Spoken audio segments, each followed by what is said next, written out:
नमस्कार दोस्तों, आप सभी का स्वागत है मेरे YouTube channel Ashok Chawla education app पर। दोस्तों, आज का जो हमारा टॉपिक रहेगा वो है बाल केंद्रित जो शिक्षा है उसकी क्या क्या विशेषता है। दोस्तों, इसके जो पिछले वीडियो में हमने देखा बाल केंद्रित शिक्षा होती क्या है, और जो आधुनिक प्रयोग में जो शिक्षण प्रयोग में लिया जाता है वो बाल केंद्रित शिक्षा का ही शिक्षण प्रयोग में लिया जाता है। क्योंकि आज की जो शिक्षा है ना तो टीचर्स आधारित है, मतलब ना तो शिक्षक आधारित है ना ही पाठ्यक्रम आधारित। आज की जो शिक्षा प्रणाली है वो है बाल केंद्रित शिक्षा प्रणाली। तो दोस्तों, कल अपन ने जो वीडियो देखा था, अगर आपने वो वीडियो अभी तक नहीं देखा हो तो पहले वो वीडियो जाके विजिट करें, उसके बाद ही आपको ये डिटेल से समझ में आएगा। तो दोस्तों, आज का हमारा जो टॉपिक रहेगा बाल केंद्रित शिक्षा की क्या क्या विशेषता है, मतलब उसके क्या क्या लाभ हैं, तो वो आज जानेंगे। उसमें देखते हैं हम हर एक टॉपिक को डिटेल से। तो इसका जो पहला पॉइंट है वो देखते हैं बालकों को समझना। ठीक है, जो एक टीचर होता है वो बालकों को कैसे समझ सकता है बाल केंद्रित शिक्षा के अंतर्गत।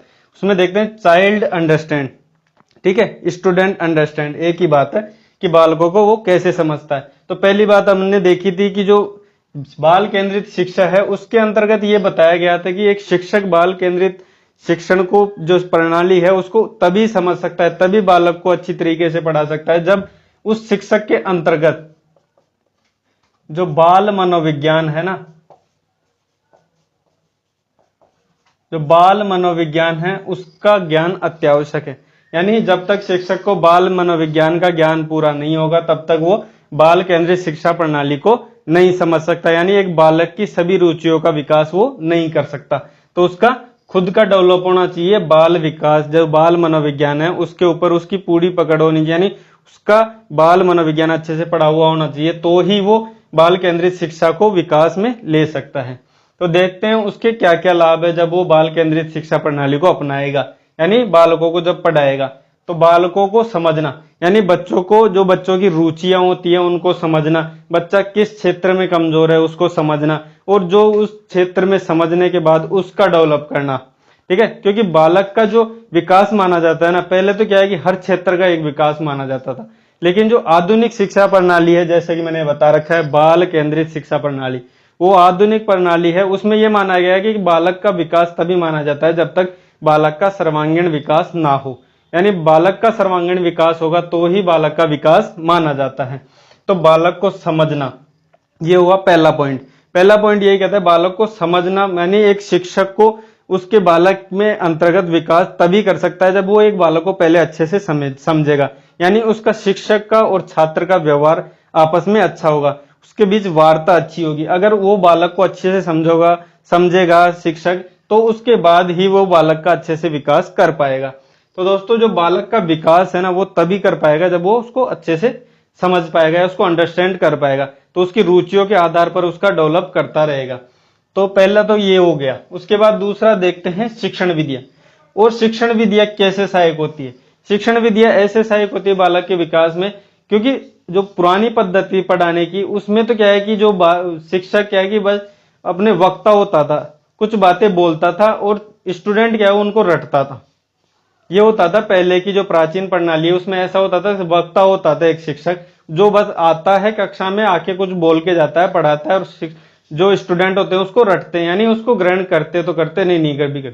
तो ये होता था पहले की प्रणाली। लेकिन जो आधुनिक शिक्षा प्रणाली उसमें शिक्षण विधियों के माध्यम से पढ़ाया जाता है। यानी बालक अगर किसी कारणवश ध्यान नहीं दे रहा तो उसका भी उसमें सॉल्यूशन होता है, किसमें, बाल मनोविज्ञान में। तो शिक्षक को बाल मनोविज्ञान का पूर्णतः ज्ञान होना आवश्यक है, उसके बाद ही वह शिक्षण विधियां जो कि बाल मनोविज्ञान में बताई गई है, कौन कौन सी शिक्षण विधियों के माध्यम से बालक का विकास कर सकते हैं।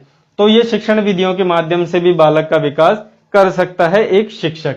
तो बाल केंद्रित शिक्षा का ये दूसरा बिंदु है। अब देखते हैं तीसरा बिंदु, मूल्यांकन एवं परीक्षण, यानी इवोल्यूशन एंड टेस्ट। यानी बच्चा होता है, उसके जो ईयरली और हाफ ईयरली जो एग्जाम होती है, यानी जो साल के अंतिम, साल का जो अंतिम होता है उसमें उसकी बच्चे की जो परीक्षा ली जाती है। बीच में कई बार टेस्ट होते हैं, जैसे टेस्ट होते हैं बच्चे के, जैसे 2 महीने में, 3 महीने में, तो वो टेस्ट। लेकिन इनसे क्या है कि बालक का विकास तो होता है, लेकिन पूर्णतः इसलिए नहीं होता क्योंकि बालक है ना, मूल्यांकन यानी जो परीक्षा होता है, ठीक है, जो क्या होती है, परीक्षा, ध्यान देना एक बार, जो परीक्षा होती है ना, एग्जाम होती है, ठीक है, वो जो एग्जाम होती है ना, बालक उससे डरा हुआ होता है। ये आप भी समझते होंगे कि बालक क्या है कि जो एग्जाम होती है ना उससे बहुत ज्यादा डर जाता है, और उसमें क्या है कि गलत भावनाएं आ जाती है एग्जाम को लेके, वो मतलब कंफ्यूज हो जाता है और थोड़ा डर भी जाता है, और डरने की वजह से उसका डेवलप अच्छे से, यानी उसका मेंटल जो डेवलपमेंट है वो रुक जाता है। तो ये जो परीक्षा है ना, परीक्षा प्रणाली है, जो मूल्यांकन प्रणाली है, वो क्या है कि इसमें गलत मानी गई, ये प्राचीन पद्धति में मानी गई। लेकिन जो आधुनिक प्रणाली है ना, बाल केंद्रित शिक्षा, उसके अंतर्गत सतत एवं व्यापक मूल्यांकन, इसकी जगह क्या किया गया है, सतत व व्यापक।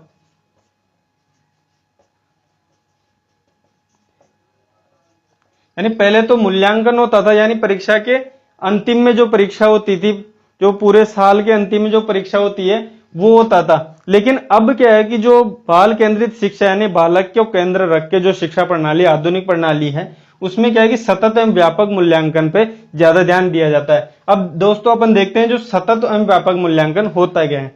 सतत का मतलब होता है कंटिन्यू, यानी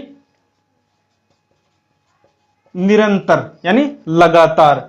जो लगातार, जैसे बालक का एक तो होता है साल के अंतिम में मूल्यांकन, यानी परीक्षा के रूप में जो मूल्यांकन होता है वो अंतिम मूल्यांकन होता है। लेकिन सतत मूल्यांकन का मतलब है बालक का कभी भी किसी भी समय कक्षा में जाकर उसके बारे में पूछना कि अभी जो ये पढ़ा है बच्चा, वो उसका कितना उसमें ज्ञान हुआ है, या फिर जो अभी जो पढ़ा है उसका ज्ञान कितना % हुआ, उसको जांचना सतत होता है, सतत मूल्यांकन। और एक होता है व्यापक मूल्यांकन। दोस्तों व्यापक का अर्थ आप जो शाब्दिक अर्थ है वो आप सीधा सीधा समझ सकते हो कि व्यापक होता है बहुत बड़ा। ठीक है, जो व्यापक होता है बहुत बड़ा मूल्यांकन होता है। इसका मतलब शिक्षा से अंतर्गत रखना है आपको, कि बाहर अपने को कोई मतलब नहीं है, इसको शिक्षा के अंतर्गत रखना है। जो आधुनिक शिक्षा प्रणाली है बाल केंद्रित शिक्षा, उसके अंदर रखने से अपन देखते हैं व्यापक का मतलब, यानी शिक्षा का जो क्षेत्र है वो व्यापक है। तो उसके अंतर्गत बालक का एक ही तरह से विकास ना करके बालक के जो शैक्षणिक सभी पक्षों का विकास करना व्यापक मूल्यांकन कहलाता है। यानी बच्चों का एक विकास ना करके सभी पक्षों का, यानी शैक्षणिक सभी पक्षों का विकास करना व्यापक मूल्यांकन कहलाता है। तो पहले की जो पद्धति है मूल्यांकन एवं परीक्षण की, जो टेस्ट और एग्जाम की जो पद्धति है, उसको आधुनिक जो बाल केंद्रित शिक्षा है उसको अंतर्गत सतत एवं व्यापक मूल्यांकन को रखा गया है। यानी बालक का हर समय मूल्यांकन होना चाहिए। ये कौन कहता है, बाल केंद्रित शिक्षा के अंतर्गत, जो कि बाल मनोविज्ञान के अंतर्गत शिक्षक को पढ़ने को मिलता है। आगे देखते हैं फोर्थ है जो है पाठ्यक्रम, यानी सिलेबस। जो बच्चे की पाठ्यचर्या होती है यानी कैरिकुलम, उसके अंतर्गत ये बताया गया है कि पहले जो क्या है पाठ्यक्रम सभी के लिए समान निर्धारित होता था। पहले क्या है कि जो शिक्षा प्रणाली उसमें ऐसा होता था कि सभी बच्चों के लिए समान सिलेबस होता था। लेकिन आधुनिक जो बाल केंद्रित शिक्षा प्रणाली है, आधुनिक प्रणाली, उसमें यह रखा गया है कि बालक की आवश्यकता के अनुसार सिलेबस को रखना। यानी कक्षा 6 के अंतर्गत पढ़ने वाले का दिमाग अगर कक्षा 6 के समान ही होगा तो पाठ्यक्रम भी उसके समान ही रखा जाता है। ये आधुनिक शिक्षा प्रणाली यही कहती है कि बालक की जितनी आवश्यकता हो उतना ही उसको पाठ्यक्रम देना चाहिए। उसके ज्यादा दोगे तो बालक क्या है कि पिछुड़ जाएगा, यानी अपने में हीन भाव न लाके वो जो आधुनिक जो बच्चे हैं उनके साथ ना रह के वो उनसे पिछड़ने लग जाएगा और वो क्लास से बंक करने लग जाएगा, यानी वो भागने लग जाएगा। अपने जो इच्छाएं जागृत होगी, पढ़ने के प्रति रुचियां जागृत हो, उनको भी दबाने लग जाएगा कि मेरे को कुछ नहीं आता। इसलिए जो आधुनिक जो शिक्षा प्रणाली वो यही कहती है, बाल केंद्रित शिक्षा प्रणाली, की सिलेबस बच्चों की आवश्यकता के अनुसार ही होना चाहिए। दोस्तों ये हो गया चौथा। अब देखते हैं जो फिफ्थ है, व्यवस्थापन व अनुशासन, यानी मैनेजमेंट एंड डिसिप्लिन। देखिए ये जो बाल केंद्रित शिक्षा प्रणाली है ना, उसमें मनोविज्ञान आपको जो एक शिक्षक को ये भी ज्ञान देता है कि व्यवस्थापन कैसे करे, यानी बच्चों पे मैनेजमेंट कैसे लागू करे और बच्चों का अनुशासन कैसे ठीक करे। देखिए कई बार ऐसा देखा जाता है कक्षा के अंतर्गत कि कई बच्चे क्या है कि होते तो नहीं है इतने होशियार, लेकिन बनने की कोशिश करते हैं। ठीक है, मतलब ये सामने रखेंगे अपनी भावनाओं को कि हाँ मेरे को सब कुछ आता है, लेकिन एक शिक्षक होता है ना, वो इस बात का अवगत हमेशा रखता है कि वो बच्चा किस स्तर पर है। अगर वो शिक्षक इस बात का ध्यान रखता है कि बच्चा किस स्तर पर है तो ही वो पूर्ण रूप से शिक्षक माना जाएगा। अगर बच्चे के बारे में शिक्षक को मालूम नहीं हो तो बच्चा किस स्तर पर है अभी, तो वो शिक्षक पूर्ण रूप से नहीं मानेगी, क्योंकि उसमें अभी तक बाल मनोविज्ञान का पूर्ण ज्ञान नहीं है। अगर बाल मनोविज्ञान का पूर्ण ज्ञान उसमें हो तो वो आसानी से बच्चे के अनुशासन लागू कर सकता है। वो दोस्तों कैसे? क्योंकि बच्चे का क्या है कि जैसे अनुशासन तोड़ने की रीति कब उत्पन्न होती है? तब उसकी इच्छाओं का हनन होता है। ये सामान्य सी बात है। बच्चे की कुछ इच्छाएं दबाई जाती है तभी वो अनुशासनहीन बनता है। तो जो बाल मनोविज्ञान ये कहता है कि बच्चों की जो भी आवश्यकताएं हैं, जैसी भी आवश्यकता शिक्षण से संबंधित, ध्यान रखना, शिक्षण से संबंधित जो भी बच्चों की आवश्यकता है, यानी बच्चा जैसे भी वातावरण में रहना चाहता है उसको एक शिक्षक उसी वातावरण में रखकर उसका विकास करे। ये बाल मनोविज्ञान कहता है कि एक शिक्षक को हर जो स्टूडेंट है उसका विकास अनुशासन के साथ तभी करवाया जा सकता है जब उसकी हर इच्छाओं पे, हर रुचियों पर उसका विकास उसी की रुचियों पे, ना कि अपनी खुद की रुचि। शिक्षक का मन है अभी पढ़ाना, बच्चे का मन नहीं है तो उसको नहीं पढ़ाना चाहिए। जब बच्चे का 2 मिनट भी मन करे उसी टाइम पढ़ाना, मतलब उस 2 मिनट में इतना विकास हो सकता है जितने टीचर खुद के मर्जी से अगर पढ़ाएगा तो उस समय नहीं होगा। तो ये अनुशासन वैसे लागू किया जा सकता है। अब देखते हैं टॉपिक नंबर 6, प्रयोग व अनुसंधान, यानी प्रैक्टिकल एंड रिसर्च। देखिए कई बार क्या है कि शिक्षक क्या है कि बहुत से शिक्षक जब बाल मनोविज्ञान को पढ़ लेता है तो उसमें बहुत से ऐसे रिसर्च आ जाते हैं, मतलब वो बहुत से अनुसंधान करने की सोचता है। वो किस पे करता है कि बच्चों के ऊपर ही कर सकता है ये अनुसंधान। लेकिन जब बच्चों के ऊपर ये अनुसंधान करता है, यानी जो ये प्रैक्टिकल करता है और बच्चों को ये प्रैक्टिकल समझा, पहली बात तो ये है कि प्रैक्टिकल जो चीजें बच्चे के सामने रखी जाती है बच्चा 100% उसमें रुचि दिखाता है। ठीक है, ये बात सिद्ध है कि बच्चे के सामने अगर किसी बात को प्रैक्टिकल किया जाता है तो बच्चा उसमें 100% रुचि दिखाता ही दिखाता है। जैसे कक्षा के अंतर्गत कई बार होता है कि हमने, जैसे एक शिक्षक ने बोला कि हाँ आपको ये एक लेसन पढ़ाया जाएगा, तो बच्चे क्या है कि थोड़े बोर हो जाते हैं उस, जैसे रोज प्रैक्टिकल तो क्या है कि कभी कभी होते हैं, तो प्रैक्टिकल जिस दिन होते हैं, ठीक है बच्चों आज आपको गार्डन में ले जाया जाएगा और वहां पे स्पोर्ट्स के बारे में बताया जाएगा, मतलब चैप्टर अपने को पढ़ना है खेलों से संबंधित, लेकिन वही खेल अगर ग्राउंड में जाके स्पोर्ट्स में अगर प्रैक्टिकल रूप में बच्चे को खिलाया जाता है, यानी उसको खेल के यानी करके सिखाया जाता है ना, वो अनुसंधान यानी वो प्रैक्टिकल यानी प्रयोग और अनुसंधान कहलाता है। यानी बच्चे की उसमें रुचि भी रहती है, तो बच्चा जिस समय रुचि दिखाता है उस समय उसका विकास 100% सफल होता है। तो ये भी एक प्रक्रिया मानी गई है बाल केंद्रित शिक्षा के अंतर्गत, यानी ये भी एक लाभ है। उसके बाद अंतिम और 7वां पॉइंट है कक्षा में समस्याओं का निदान, यानी जो बच्चे की जो समस्याएं उत्पन्न होती है कक्षा के अंतर्गत पाठ्यक्रम को पढ़ते समय, शिक्षक को वो समस्याओं का समाधान उसी समय करना चाहिए।